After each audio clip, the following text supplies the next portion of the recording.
All right, everyone. It is 11 o'clock on the dot, so we are going to go ahead and get started. Just some kind of housekeeping stuff to kick us off. The chat will be open as well as the Q&A function on this webinar. So with the Q&A, you can ask a private question that'll come directly to me, and I'll be able to type an answer, or I can answer it aloud at the Q&A portion at the end of this webinar. Or if you have a question or a comment or a link or anything you want to share with the group, you are welcome to drop that in the chat as well. If anyone has any issues accessing the chat, please let me know. I know that the Q&A function is working so far, so if anyone has issues with the chat, just let me know. All right. Awesome. So to get started, my name is Kalia Henry. I'm the Grants and Resources Manager with FoodWell. And here's my email. If you have any questions or need to reach out to me, you can reach me through there. I'm happy to help, hopefully this webinar will help answer some of the, big overarching questions that you'll have if you're a new applicant. But I'm, again, also happy to answer questions one-on-one or help talk through applications or anything like that if you need to reach out. Awesome. So we're here today to talk about the FoodWell Alliance 2025 farm grants. We just wrapped up our community garden grant application period for this year a couple weeks ago. So and this grant opened on November 18th and will be open until January 12th. So a bit longer application period for the farm grants. We're hoping to, keep them open so that people have plenty of opportunities over the holiday break, to get those submitted and get any questions asked. The goal of this grant opportunity, it's a farm-focused grant specifically aimed to help local production-focused farmers make improvements to their farm operations. So at FoodWell Alliance, we, want to support a healthy, local, thriving food ecosystem, and we acknowledge that starts with the growers. So, we can't have a healthy, thriving local food system without healthy, thriving local farmers to, produce that fresh food. And we realize that capital is a really big consideration in farm operations. And, in order to help support you guys doing what you do best, these farm grants are something that we've gotten a lot of feedback on that, really can help support the mission. So we have two categories of grant support this year, similar to last year and the year before. So we have our farm support grant, which is an $8,000 funding opportunity. And then we have our larger farm forward grant, which is $25,000. And these are available to active farm operations in the 5-county metro Atlanta area. So that's Fulton, DeKalb, Cobb, Gwinnett, and Clayton counties. Unfortunately, if you're outside of that service area, you're not eligible for this grant opportunity. We do have an orchard project. That's, another initiative. That's unfortunately our only real initiative that reaches outside of the 5-county metro area. So I would encourage you to check that out if you are outside of those 5 counties.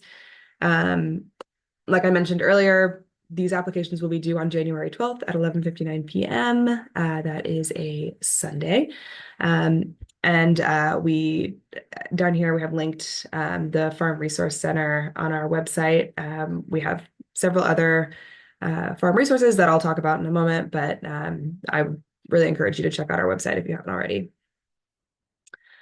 So a little bit of an overview of FoodWell Alliance for those of you that are new and joining us just to hear more about the organization or maybe a first-time applicant.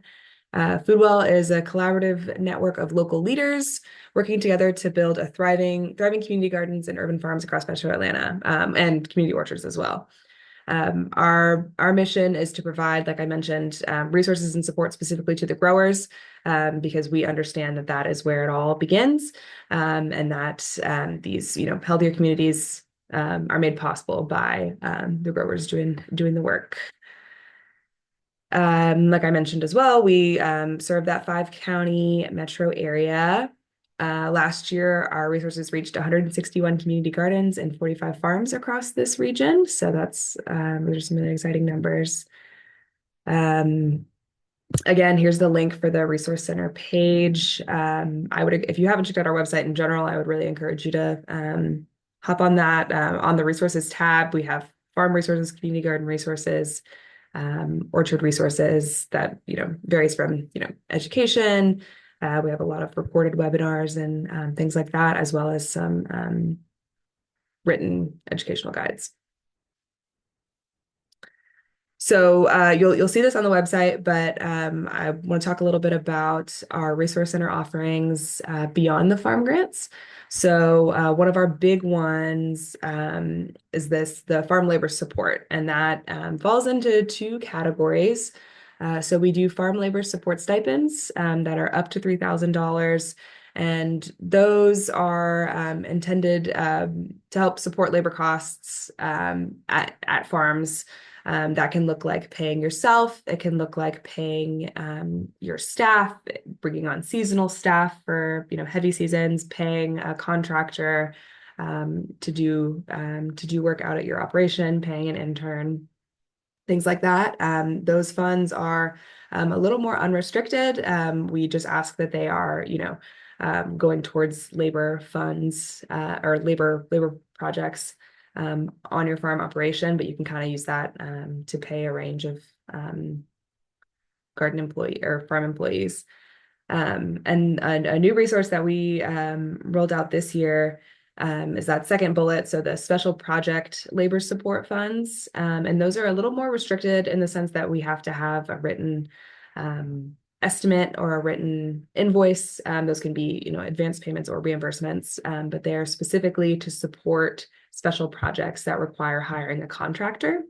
So if you have an example I'll bring up a little later, a lot of people have used these farm grants to purchase season extension equipment. So they purchase a Caterpillar tunnel, but they need specialized support to actually, install that high tunnel. So this could be an instance where you choose a contractor that you want to install that Caterpillar tunnel, and you reach out to Foodwell Alliance with an estimate from that contractor or an invoice, and we can provide you with the funds to pay that contractor. So the goal of that program is more, we want to put the funds in the hands of the growers to be able to select their own contractors and to pay those contractors for the support that they're providing and help get some of those special projects that can really make a big difference in a farming operation done.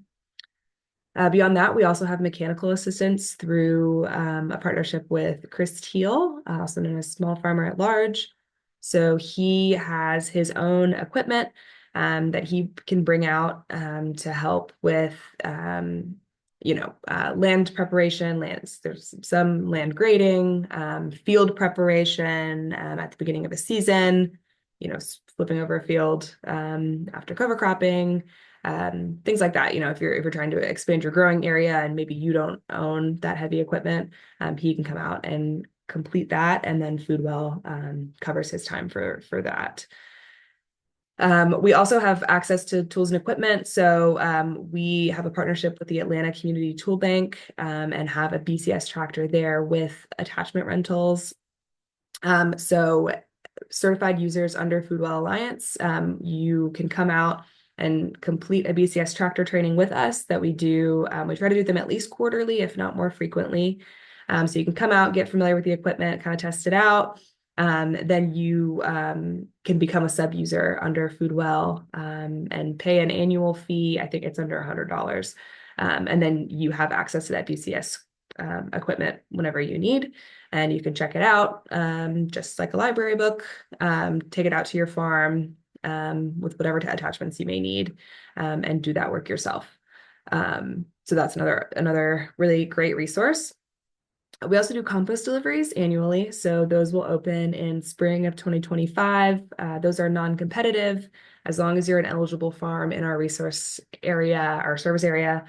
then you will be eligible for those compost deliveries. Those are through a partnership with Compost Now. So it's really high quality food scrap based compost.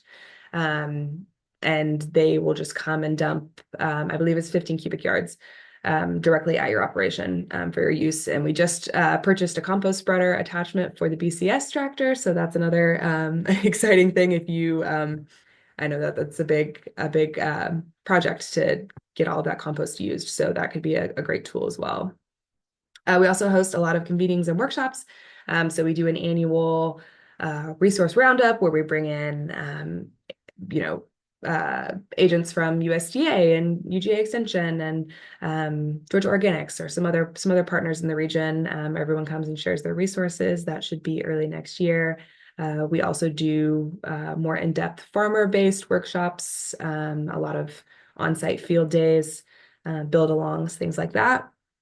And then the last resource is obviously the farm grants, which we're gonna dive into a little bit more today. So this is what I mentioned with the special project labor support funds.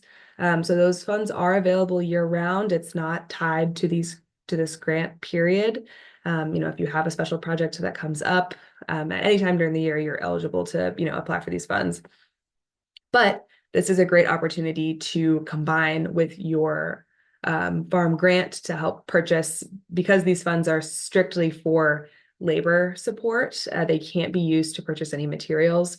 So we're encouraging people to, pair the two. If you do receive a farm grant and you have the funds to purchase some of those materials, or if you have funds from another source to purchase those materials for those special projects, then FoodWell can step in and help with some of those labor costs as well.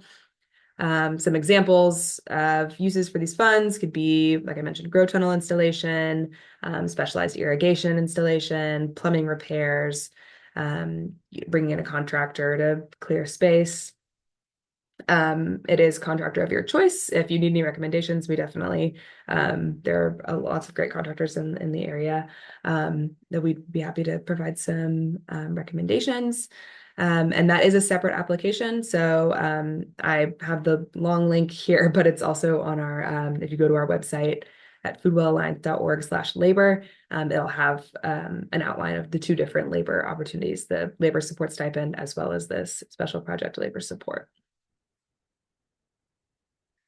All right, so back to farm grants. So I've said this a couple times, but eligibility criteria. So what beyond just being located in our service area, what else will make you eligible for a farm grant? So all farms have to be registered farm entities. So what that can look different depending on what kind of how your farm functions and how it operates. So if you're a farm business versus a nonprofit organization, or a public entity like a university or an extension office, the registration portion of that can look different. But we do require that you are a registered farm entity. There is a place on the application where you can upload proof of that registration. So that can be things like your articles of incorporation. If you're a nonprofit farm, it can be a determination letter with the IRS, a front page of your 990 form. If you're a farm business, it can be registration info through the Georgia Secretary of State's office. If you have any questions about, what it means to be a registered farm entity or what kind of documentation can qualify or what needs to be uploaded, just feel free to reach out to me with any questions. Another eligibility requirement is the farm must maintain a production focus and make their food and farm products available for regular community consumption. So that is pretty broad. That can look like a lot of things. We've seen a lot of creative ways to do that. That can be selling at a local farmers market regularly. If you're just doing one market a year, that probably wouldn't fall under this. But if you're regularly and consistently making the food available to the community, you would qualify. That can also look like a CSA style program if you're not going to market, but you have a built out group of CSA members, directly to consumers through a farm stand on site, or other direct means, through consistent regular donation systems. So we work with some nonprofit farms that are not selling their produce, but are regularly producing to donate to that nonprofit, or through other sales channels, so direct to restaurant or other local retail operations. Again, especially in urban agriculture, we see this look like a lot of different things. So as long as you're you still maintaining that production focus, and making that food available to the community, you would be eligible. So we did a farm survey 2 years ago now, I believe. And one of the big questions was, which of the currently offered resources are most helpful to your work? And grants came out, number one. So that's something that, we try to make sure that we're in contact with the growers that we work with and the growers that we serve. And we want to make sure that, our resources are matching the needs that you guys, from that feedback. So, grants coming out as number one, we decided to continue to, prioritize that, and allocate funds towards that program, as well as the compost deliveries that we're going to continue in the spring, like I mentioned, and then that labor support. So these are some stats. Foodball started in 2015. So from 2015 to 2023, we have provided direct funding support to 66 farms, equaling $2.6 million. And 65% of that has gone directly to POC-owned farms. So this doesn't include the labor support or other, more in-kind support that Foodwell has provided. But these are just some numbers to show that, we understand that capital is incredibly important, and if we're able to put more funds into the hands of farmers to be able to allow you guys to do what you do best, that is something we definitely prioritize.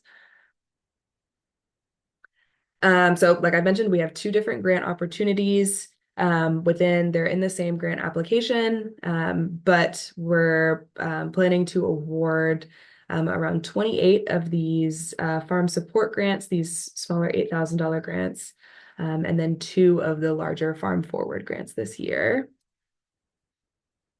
So the 2 categories. So the farm support grant, that $8,000 grant, like I mentioned, we're aiming for about 28 of those to be awarded.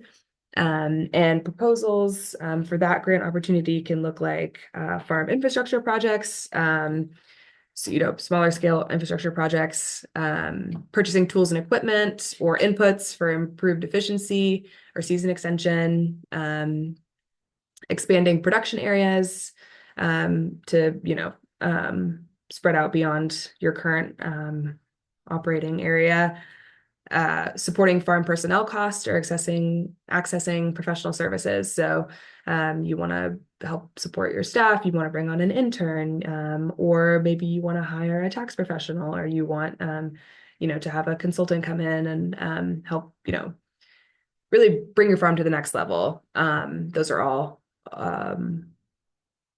pieces of a successful proposal. And then for the Farm Forward grant, that $25,000 opportunity, we're going to be awarding 2 of those. And for that grant opportunity, we really want to see project-focused applications.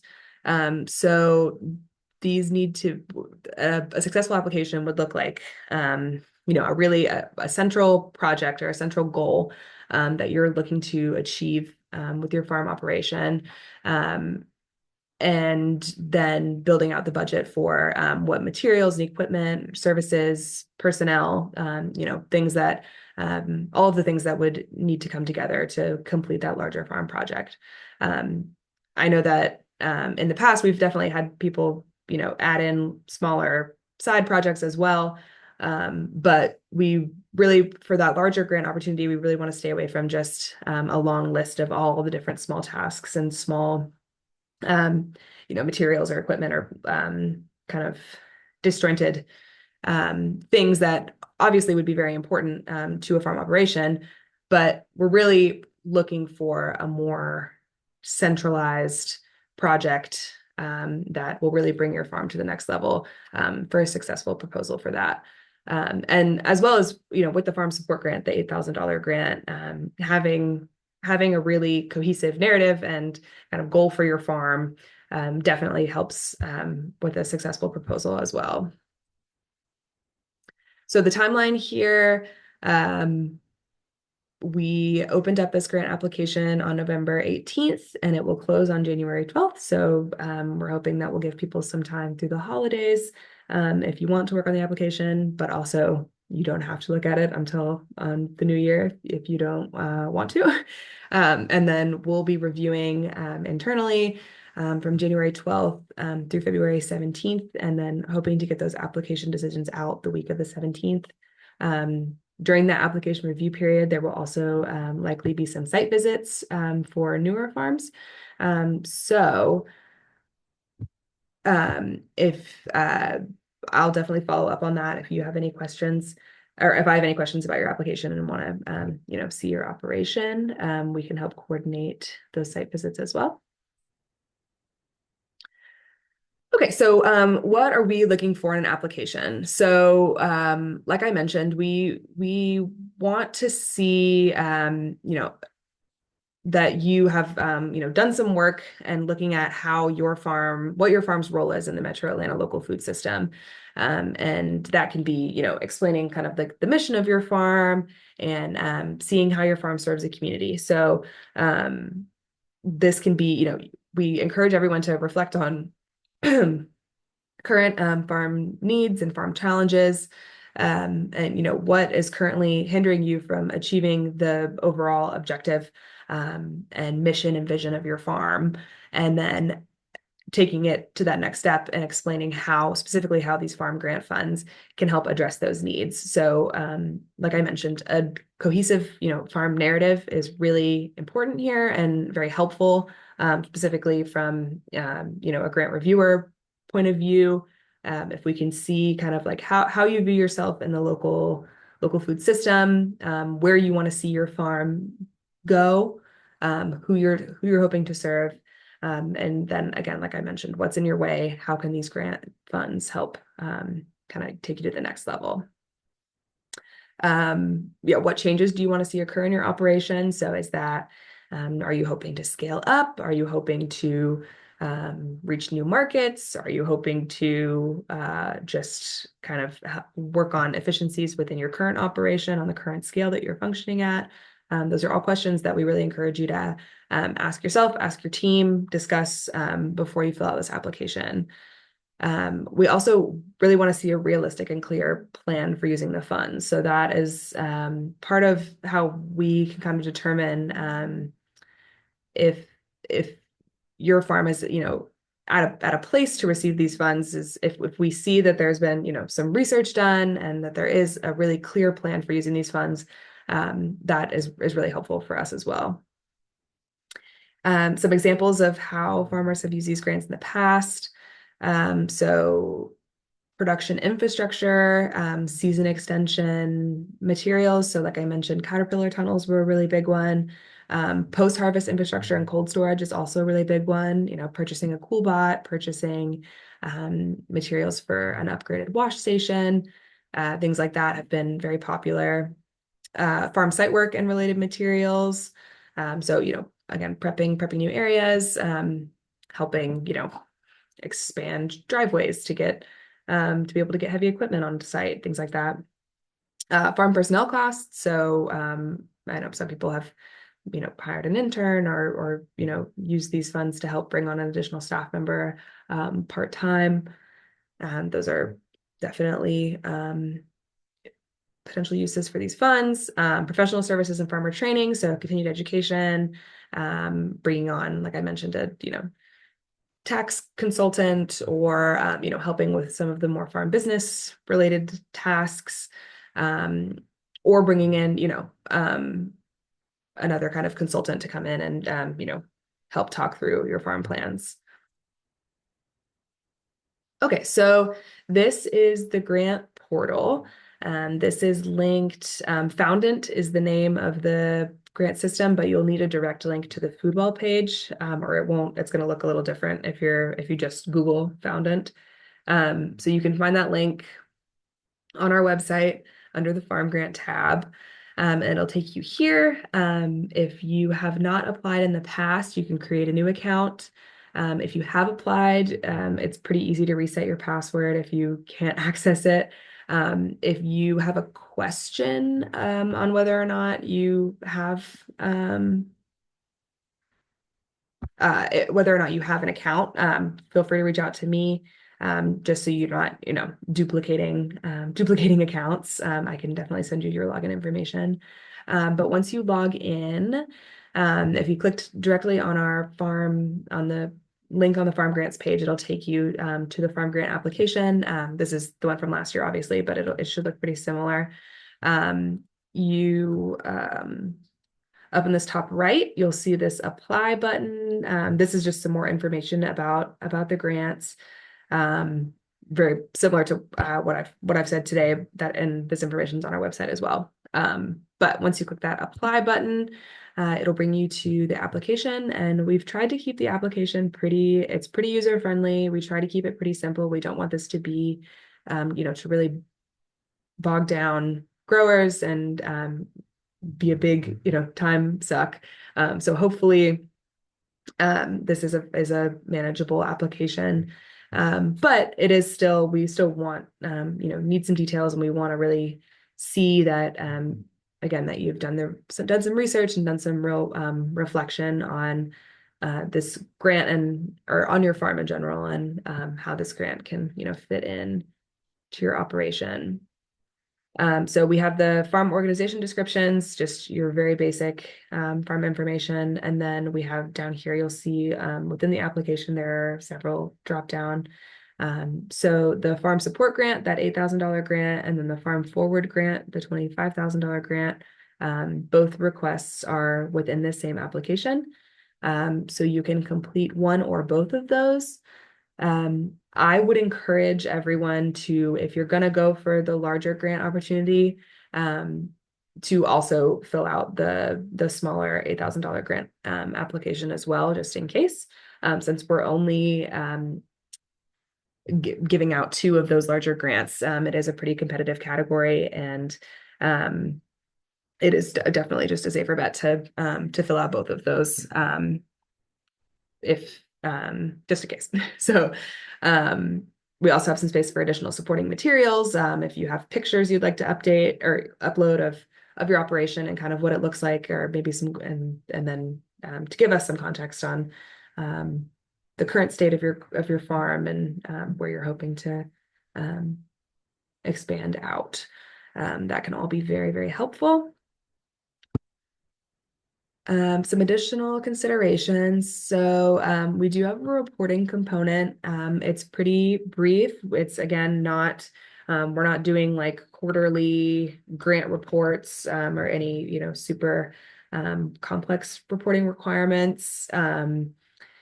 The funds should be used in the 2025 calendar year.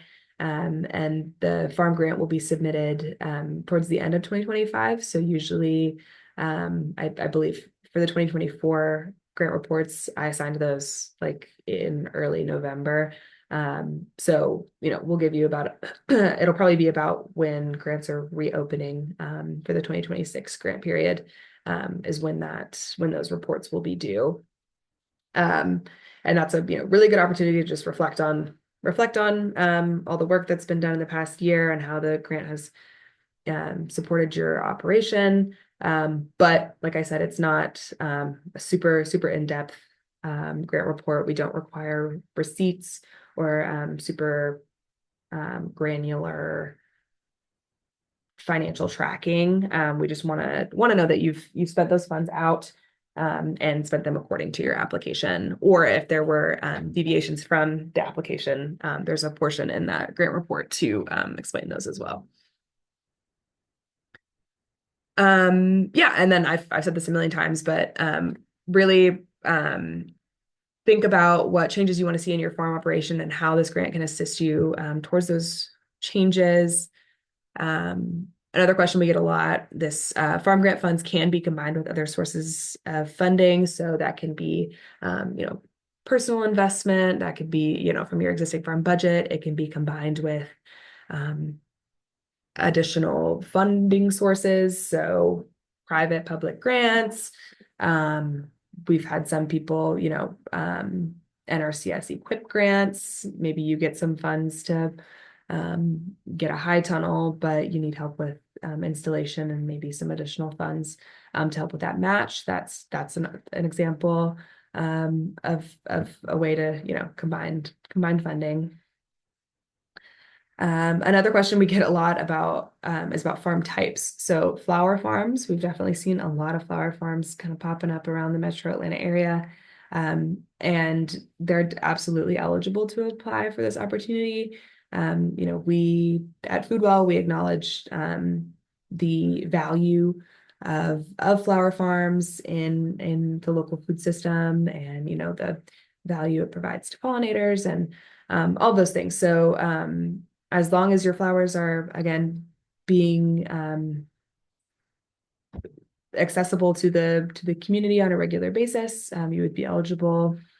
School farms is a little bit of a gray area. So we don't, through this opportunity and through our community garden grant as well, don't support school gardens, but there are some examples of school farms in our region that do have a real production focus and are really putting out large amounts of produce. And part of kind of how we differentiate the two is if they have a dedicated farm manager, so not just a farm teacher or a classroom teacher that is bringing their students out to the farm or out to the garden during the class period, things like that. But if they have, a dedicated staff member that is specifically hired to manage the farm, and they are producing produce year round, then that would make them eligible for this opportunity.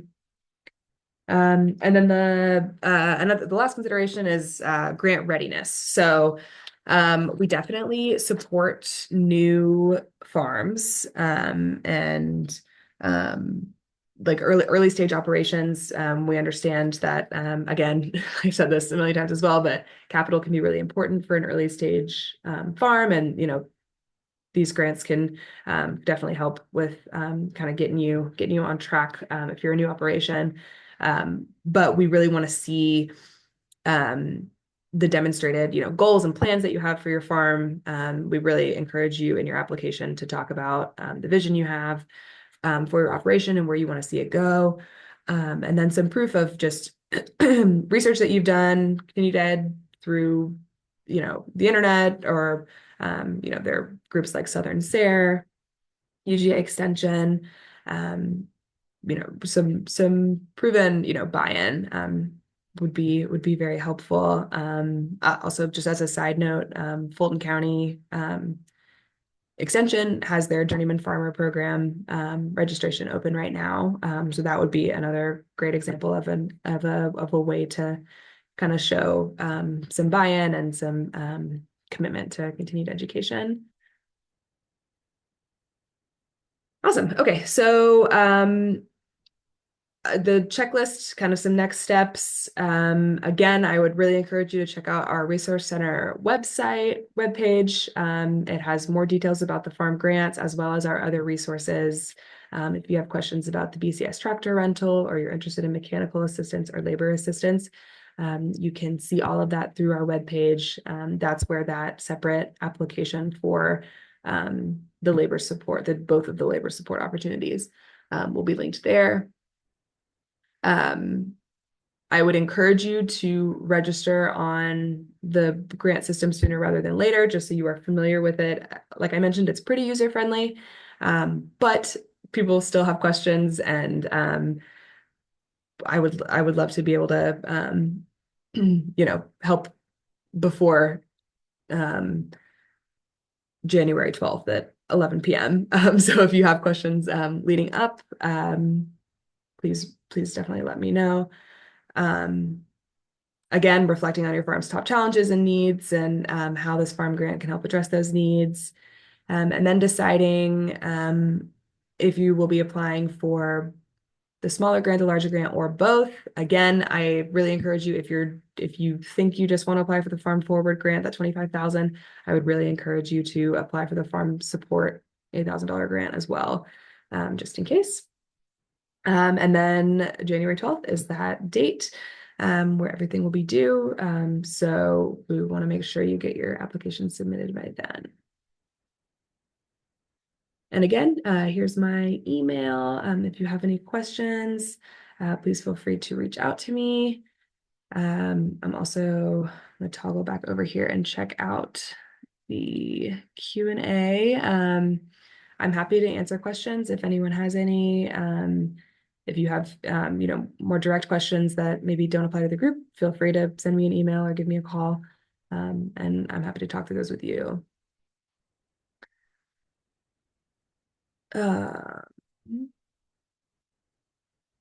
Yes, so Henry County, unfortunately, is would be ineligible. Henry and Rockdale are both outside of our service area, unfortunately. And we got another question about the labor support. So you can access that application through our website on the labor support tab.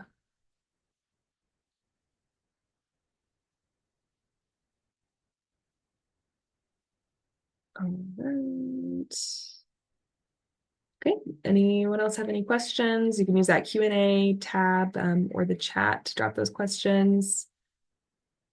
Give another minute or so, just in case.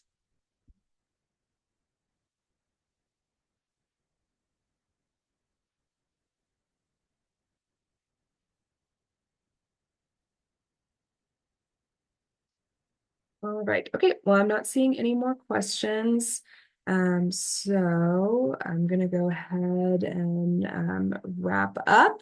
Like I mentioned, there's my email. It's just kalia@foodwellalliance.org. Please let me know if you have any questions or have any issues with accessing the application, or if you need to see if you already are registered. Oh, we have one more question that came in. My location is in Clayton County, cannot be zoned for ag. Will this impact my ability to register as a farm entity? That is a great question. I believe if you're able to just register as an LLC, I think that would qualify. I don't think it necessarily needs to be zoned like any kind of agricultural specification. But I can look into that and reach back out to you about that. Okay, our farm is located in Henry County, but we support DeKalb County. So unfortunately, the eligibility is based on the farm location. So we get a lot of questions about growers that maybe work outside of our service area, but come into the city for markets. And unfortunately, eligibility is determined by the site of the growing operation.